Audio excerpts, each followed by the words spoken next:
Next exam में स्वागत है दोस्तों आपका। क्या है आज का? पहले तो आप देख सकते हैं मोटिवेशन ऑफ द डे क्या होता है। हमारा हर डेली का है आज मोटिवेशन डे। हर दिन की गई छोटी सी पढ़ाई भविष्य की बड़ी सफलता की शुरुआत होती है। हम डेली आपको ये बताते हैं,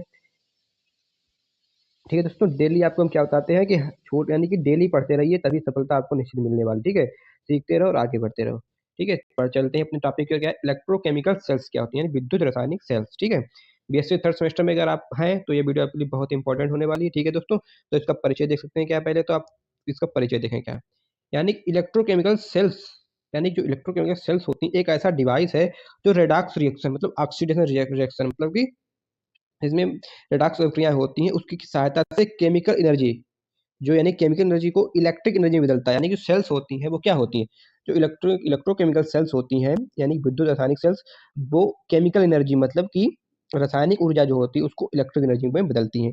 समझ सकते हैं, ठीक है। यह इलेक्ट्रिक एनर्जी देकर केमिकल रिएक्शन करवाता है, यानी कि जब इलेक्ट्रिक रिएक्शन देते हैं तो कह सकते हैं इलेक्ट्रिक एनर्जी जब दो तो केमिकल रिएक्शन होती है। ठीक है, इसका उपयोग बैटरी बनाने तथा इलेक्ट्रिसिटी उत्पन्न करने में किया जाता है। किसका? रासायनिक सेल्स का, विद्युत रासायनिक सेल्स। फिर इसकी परिभाषा क्या, डिफिनेशन देख सकते हैं। वह डिवाइस जिसमें दो इलेक्ट्रोड्स मतलब एनोड व कैथोड, ठीक है, एक इलेक्ट्रोलाइट में डूबे होते हैं मतलब वैद्युत अपघट्य में डूबे होते हैं। ठीक है, और आपस में साल्ट ब्रिज, क्या होता है, साल्ट ब्रिज जो होता है उसके द्वारा एक्सटर्नल वायर से जुड़े होते हैं। ठीक है, और इलेक्ट्रोकेमिकल सेल्स कहलाते हैं। इस तरह से आप समझ सकते हैं। मतलब एक ये क्या है, एक एक सेकंड तो दोस्तों अभी आपको समझाता हूँ। मतलब एक ये बार हो गया, ठीक है, एक ये जार हो गया। ठीक है, इसमें एक इलेक्ट्रोड है डूबा हुआ और एक इसमें इलेक्ट्रोड डूबा हुआ। ठीक है, अब मान लो ये क्या है, आपका कैथोड है। ठीक है, यानी कि आपका ये प्लस है। ठीक है, और ये एनोड है यानी माइनस वाला। ठीक है, अब एक ये ऐसे इधर ये क्या होता है, एक नली ऐसी पड़ी होती है जिसको हम क्या कहते हैं, साल्ट ब्रिज। इसमें भरा होता है KOH, यहाँ पर क्या भरा होता है KOH, जिससे कि इसके यानी कि और ये वाला प्लस एक जुड़ा होता है, एक इधर से जुड़ा होता है। ठीक है, ये हमारी क्या बन गई, बैटरी। ये हो गई बैटरी। ठीक है, इस तरह की यानी कि रासायनिक सेल होती है। फिर आगे क्या समझ सकते हैं, मुख्य भाग क्या है, पॉइंट्स देख सकते हैं इसके। एनोड क्या होता है, एनोड वह यहाँ ऑक्सीडेशन मतलब एनोड जो होता है हमारा, उस पर क्या होता है, ऑक्सीडेशन होता है मतलब इलेक्ट्रॉन निकलते हैं एनोड से। क्या होता है, यानी कि एनोड यहाँ से इलेक्ट्रॉन निकलते हैं तो निगेटिव इलेक्ट्रोड जो माइनस वाला होता है उसे क्या कहते हैं, एनोड। यहाँ से इलेक्ट्रॉन निकलते हैं। ठीक है, और जो कैथोड होता है यहाँ रिडक्शन होती है, यानी कि और यहाँ इलेक्ट्रॉन ग्रहण होते हैं। क्या होते हैं, देखो, एनोड से इलेक्ट्रॉन निकलते हैं और कैथोड में इलेक्ट्रॉन ग्रहण होते हैं। ठीक है, और यह पॉजिटिव इलेक्ट्रोड, जो पॉजिटिव इलेक्ट्रोड होता है उसको क्या कहते हैं, कैथोड कहते हैं। फिर क्या आता है, फिर आता है इलेक्ट्रोलाइट्स क्या होते हैं, यानी विद्युत अपघट्य, वह सॉल्यूशन जिसमें आयन गति करते हैं, यानी कि जो सॉल्यूशन जार में भरा होता है इसमें, इसको क्या कहते हैं, इलेक्ट्रोलाइट्स कहते हैं। ठीक है, यानी कि वह सॉल्यूशन जिसमें आयंस गति करते हैं, करंट प्रवाहित होती है। ठीक है, यानी आयंस गति करके करंट को प्रवाहित करते हैं। ठीक है, उसको क्या कहते हैं, हम इलेक्ट्रोलाइट्स कहते हैं। फिर साल्ट ब्रिज, साल्ट ब्रिज का था दोनों हाफ सेल्स से जुड़ा होता है, यानी कि हमने बताया था आपको, दोनों यानी आधी आधी सेल्स होते हैं उसको जोड़ता है, वह सॉल्यूशन को न्यूट्रल रखता है, यानी सॉल्यूशन को न्यूट्रल रखने का कार्य करता है। ठीक, एक्सटर्नल वायर्स क्या होते हैं, इसी से क्या होता है, इसी से इलेक्ट्रॉन जो होते हैं एनोड से कैथोड की ओर बाहर जाते हैं। ठीक है, इसी से क्या इलेक्ट्रॉन जो होते हैं एनोड से कैथोड की ओर जाते हैं। कैथोड एनोड आपस में कैसे होते हैं, जुड़े हुए होते हैं। ठीक है, फिर क्या, तो प्रकार क्या, टाइप्स कितने प्रकार की होती हैं इलेक्ट्रिक सेल्स।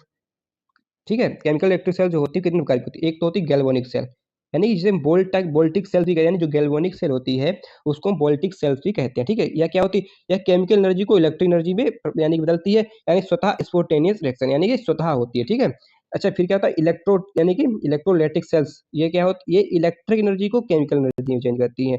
जो गैल्वेनिक सेल थी वो केमिकल एनर्जी को इलेक्ट्रिक एनर्जी में चेंज करती है, और जो इलेक्ट्रोलाइटिक सेल्स है जो क्या, ये क्या करती है, इलेक्ट्रिकल एनर्जी को केमिकल एनर्जी में करती है। ठीक है, यानी कि इसे बाहर से करंट देना पड़ता है। ठीक है, फिर क्या समझते हैं, बिंदु यानी अब इधर तक समझो, रिएक्शन गैल्वेनिक सेल और इलेक्ट्रिक सेल में अंतर देखिए क्या है। रिएक्शन इसमें क्या होता है, स्पॉन्टेनियस होती है रिएक्शन, यानी कि स्वतः रिएक्शन होती है, और जो इलेक्ट्रोलाइटिक सेल्स होती है इसमें क्या होती है, नॉन स्पॉन्टेनियस, मतलब इसमें हमें ऊर्जा यानी कि बाहर से करंट देना पड़ता है। ठीक है, अच्छा एनर्जी क्या है, ये केमिकल से इलेक्ट्रिक एनर्जी को चेंज, यानी केमिकल एनर्जी को इलेक्ट्रिक एनर्जी में चेंज करता है, और जो इलेक्ट्रोलाइटिक से होती है इलेक्ट्रिक एनर्जी को केमिकल एनर्जी में चेंज करती है। ठीक है, एनोड क्या होता है, गैल्वेनिक सेल पर नोड निगेटिव पर होता है और इलेक्ट्रोलाइटिक सेल में नोड पॉजिटिव होता है। ठीक है, उदाहरण जो गैल्वेनिक सेल है इसका उदाहरण क्या है, डेनियल सेल। ठीक है, डेनियल सेल है वो किसका उदाहरण है, गैल्वेनिक सेल। इस बहुत इंपॉर्टेंट, इसे याद रखना जरूरी है। ठीक है, और जो इलेक्ट्रोलिसिस ऑफ वाटर है, यानी कि जो वाटर का इलेक्ट्रोलिसिस होता है उस वो किस में आता है, हमारा इलेक्ट्रोलाइटिक सेल्स में आता है। ठीक है, फिर क्या, आगे आगे बढ़ते हैं अपने आगे टॉपिक को देखते हैं क्या है।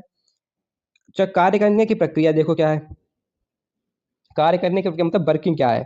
एनोड पर क्या होता है, एनोड पर मेटल, ठीक है, यानी इलेक्ट्रॉन त्याग कर ऑक्सीडाइज होता है, यानी कि एनोड पर क्या होता है, मेटल जो होता है वो इलेक्ट्रॉन त्यागता है और ऑक्सीडाइज होता है, मतलब ऑक्सीडेशन अभिक्रिया होती है एनोड पर, ठीक है। ये इलेक्ट्रॉन क्या करते हैं, एक्सटर्नल वायर से होते हुए कैथोड की ओर जाते हैं। जो एक्सटर्नल वायर होता है उसकी सहायता से किसमें जाते हैं, कैथोड की ओर जाते हैं। देखो इस डायग्राम में बना के दिया है। फिर क्या था, कैथोड पर आयंस, जो कैथोड होता है उस पर आयंस आते हैं इलेक्ट्रॉन ग्रहण करके, यानी कैथोड जो इलेक्ट्रॉन को ग्रहण करता है और रेडी होते हैं, यानी क्या होता है, कैथोड पर आयंस जो होते हैं इलेक्ट्रॉन ग्रहण करके रेडी होते हैं, आयन निकलते हैं, ठीक है। इसे रिडक्शन अभिक्रिया यहाँ पे होती है। फिर क्या आता है, फिर आता है सॉल्यूशन के अंदर क्या होता है, सॉल्यूशन के अंदर यानी साल्ट ब्रिज से आयन आयंस का प्रवाह होकर सर्किट पूरा होता है, यानी कि आयन से जो होता है वो प्रवाह होता है किसका, आयंस का, और जिससे सर्किट हमारा पूरा हो जाता है। फिर क्या होता है, इलेक्ट्रॉन के प्रवाह से एक्सटर्नल वायर में इलेक्ट्रिक करंट उत्पन्न होती है। इलेक्ट्रॉन के प्रवाह से जो होता है एक्सटर्नल वायर से क्या होता है, इलेक्ट्रिक करंट उत्पन्न हो जाता है। अब डायग्राम समझ सकते हैं इसको, डायग्राम बहुत ही बेहतर है, क्या है, डायग्राम समझो इसको। एक सेकेंड दोस्तों, हाँ डायग्राम क्या है, डायग्राम इसका दो क्या है कि देखो इधर एक ए बार हो गया, ठीक है, ए जार हो गया, एक एक इधर जार हो गया। इसमें जार में क्या है, जेडन, ये एनोड का काम, यानी जेडन का सोल्यूशन भरा है। इसमें जो जेडन होता है वो क्या करता है, ये एनोड का कार्य करता है। और इधर CuSO4 सोल्यूशन भरा हुआ है, इसमें Cu कैथोड का कार्य करता है। इधर जो Cu है, इधर क्या है, जेडन, ए एनोड का कार्य कर रहा है, मतलब कि निगेटिव वाला है, ये प्लस वाला है, ठीक है। अब क्या, ये साल्ट ब्रिज है, ये क्या न्यूट्रल करने का काम करता है। इस पर क्या होती है, ऑक्सीडेशन होती है, इस पर क्या होती है, रिडक्शन क्या होती है। ये चित्र भी आप डायग्राम भी बना सकते हैं, और ये PDF आपको मिलेगी हमारे टेलीग्राम चैनल सेमेस्टर एग्जाम पर, ठीक है, जिसका लिंक डिस्क्रिप्शन बॉक्स में है, वहां से आप इसे परचेज कर सकते हैं, वहां से अपना नोट्स तैयार कर सकते हैं। फिर क्या है, अच्छा रियल लाइफ एग्जाम्पल से देख सकते हैं क्या है, यहाँ पर आपको रियल लाइफ एग्जाम्पल क्या है, ड्राई सेल्स मतलब कि जो शुष्क सेल होती हैं, या टॉर्च सेल, जो आपने टॉर्च देखी होगी उसमें जो सेल पड़ी पड़ी होती हैं वो, ठीक है, इसका कार्य करती है। इसमें क्या है, इसमें जिंक कंटेनर एनोड तथा कार्बन रोड कैथोड का कार्य करती है, ठीक है। इसी सिद्धांत पर कार बैटरी, जो लेड एसिड यानी बैटरी होती है, भी कार्य करती है, जिसमें यानी कि लेड व लेड जो लेड ऑक्साइड इलेक्ट्रोड होते हैं के रूप में प्रयोग होते हैं, और यह गाड़ी को स्टार्ट करने के लिए करंट प्रदान करती है। फिर इसका उपयोग क्या क्या है, उपयोग इसका बैटरी बनाने में, मोबाइल फ़ोन की जो बैटरी होती है उसको बनाने में होता है, यूपीएस पावर बैकअप में, ठीक है, यूपीएस पावर बैकअप में इसका उपयोग होता है। ऑटोमोबाइल्स बैटरी यानी कार और बाइक की जो बैटरी होती है उसमें इसका प्रयोग होता है। और जो लेबोरेटरी में होता है, यानी इलेक्ट्रोप्लेटिंग व एनालिसिस हेतु का प्रयोग होता है। अब इसका रिवीजन पॉइंट देखते हैं क्या है, रिवीजन क्या है, इलेक्ट्रोकेमिकल सेल्स जो होती हैं वो यानी क्या करती हैं, केमिकल यानी केमिकल से इलेक्ट्रिक एनर्जी और इलेक्ट्रिक से केमिकल एनर्जी का कन्वर्जन करती हैं, ठीक है। एनोड पर क्या होता है, ऑक्सीडेशन होता है, कैथोड पर क्या होता है, रिडक्शन होता है।